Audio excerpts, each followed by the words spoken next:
Pozor info. Nazdar.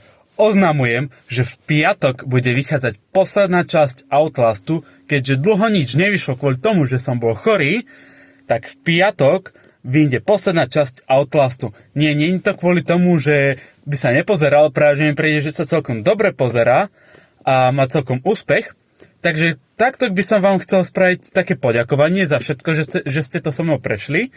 Spravíme si dlhšiu časť, môže mať aj okolo hodiny, môže mať aj možno, že trochu viac. Uvidíme, ako dlho to aj budem natáčať.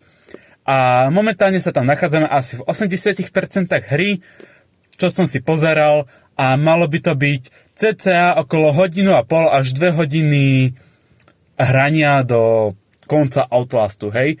Takže v piatok bude vychádzať dlhšia posledná časť Outlastu, tak nezabudni pozrieť tie, ktoré už tam sú, aby si vedel, o čo tam ide a aby si vedel, kde sa momentálne nachádzame, nech všetkému proste chápeš.